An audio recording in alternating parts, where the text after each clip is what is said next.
नमस्कार। वास्तु के अनुसार टॉयलेट या शौचालय कहाँ पर बनाना चाहिए उसके बारे में आज बात करेंगे।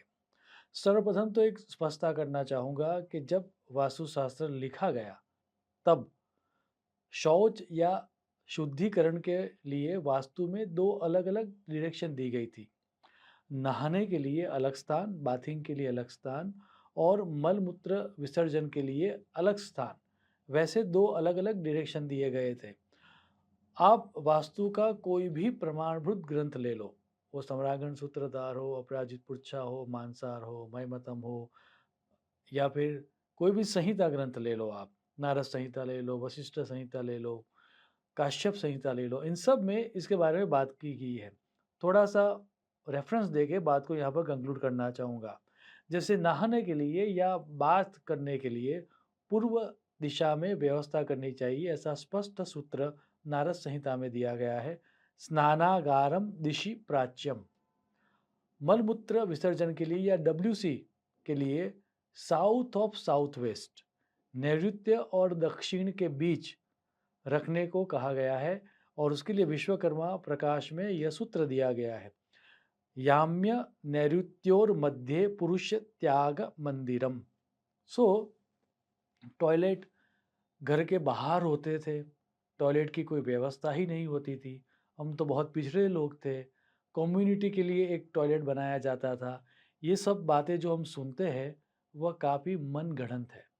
यह शास्त्र अति प्राचीन शास्त्र है और यहाँ पर ऐसा स्पष्ट कहा गया है कि डब्ल्यूसी के लिए अलग स्थान है और नहाने के लिए अलग स्थान है। इतना ज़्यादा शुचि या शुद्धिकरण का भार हमारे शास्त्रों में दिया गया है।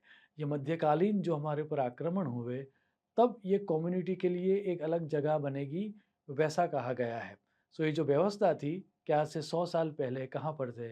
ये जो तर्क है, वह एक तरह से बुद्धिगम्य नहीं है।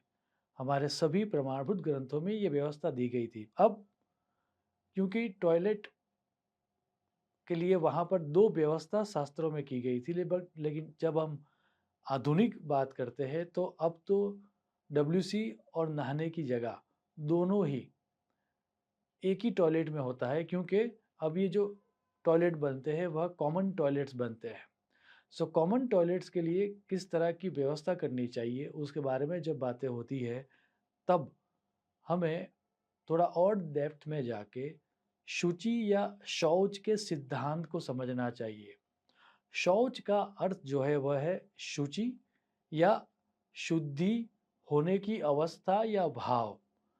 सो ये भाव क्या है वो समझ के फिर हम ये समझेंगे कि उसकी व्यवस्था किस तरह से करनी चाहिए।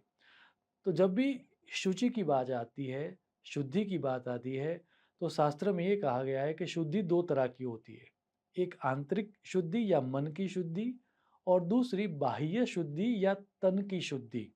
आदि शंकराचार्य जी अपने उपनिषद भाष्य में लिखते हैं, शौचम द्विविधम प्रोक्तम आभ्यंतरम बाह्यम च।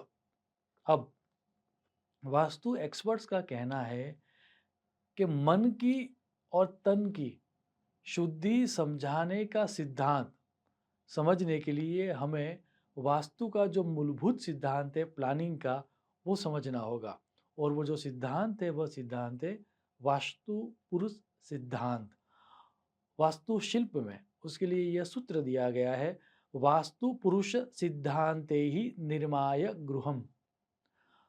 अर्थात वास्तु पुरुष को समझ के हमें प्लानिंग करना चाहिए। सो एज वी नो, जब भी हम वास्तु पुरुष के फिगर को देखते हैं, उनके चित्र को देखते हैं, तो एक बात समझ में आ जाती है कि उनका जो सिर है, वह नॉर्थ ईस्ट डायरेक्शन में है, ईशान कोण में है और उनका गुदा का भाग, जहाँ से मल-मूत्र विसर्जन होता है, वह भाग साउथ वेस्ट है या नैऋत्य कोण है।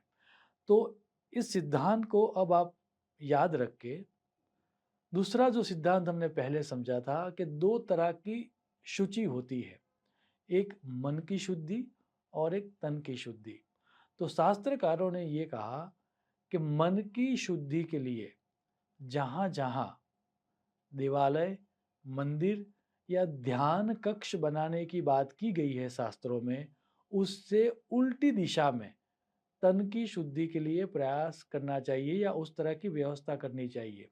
अर्थात जैसा कि हम सबको पता है कि मंदिर बनाने के लिए शास्त्रों में ये कहा गया है, मन की शुद्धि के प्रयासों के लिए शास्त्रों में ये कहा गया है कि वर्शिप प्लेस आपको ईशान कोण में, पूर्व दिशा में या फिर उत्तर दिशा में रखना चाहिए। उससे उल्टा तन की शुद्धि के लिए शौचालय बनाने के लिए हमें साउथ वेस्ट, दैट मीन्स नैऋत्य कोण, या फिर साउथ या वेस्ट डायरेक्शन को चुनना चाहिए। अब इसमें भी ज़्यादा रिसर्च करके कुछ विद्वानों ने, मॉडर्न विद्वानों ने ये कहा है कि ये जो कॉर्नर है हम एक्सटेंड कर सकते हैं पूरी साउथ के लिए और पूरी वेस्ट के लिए। सो कुल मिला के हमारे पास, यदि आपके बेडरूम में भी टॉयलेट है, कंबाइंड टॉयलेट है, अटैच टॉयलेट है, तो उसमें भी, या फिर आपके घर में यदि सेपरेट टॉयलेट है तो उसमें भी कॉमन टॉयलेट जो है, उन सब के लिए अब पूरे की पूरी 2 डायरेक्शन हमें मिल गई। पूरी साउथ की रीजन और पूरी वेस्ट की रीजन, अर्थात south east, south, south west, west या नॉर्थ वेस्ट डायरेक्शन में हम कहीं पर भी टॉयलेट बना सकते हैं। अब मान लीजिए कि ये जो व्यवस्था है, वह व्यवस्था आपके वहाँ पर due to space constraint possible नहीं है, तो डरने की कोई आवश्यकता नहीं है। मैंने देखा है कई सारे वीडियोज़ को एज़ अ रेफ़रेंस, या हमारे फिर में भी कुछ-कुछ वीडियोज़ आ जाते हैं कि बहुत सारे लोग टॉयलेट को लेके बहुत डराते हैं। अब मज़ा ये है कि जब वास्तु की डेफ़िनेशन दी गई है, तब शास्त्रों में ये कहा गया है कि जहाँ पर आप मैक्सिमम समय व्यतीत करते हो, वह जगह आपको सबसे ज़्यादा प्रभावित करेगी। टॉयलेट में हम सबसे कम समय व्यतीत करते हैं।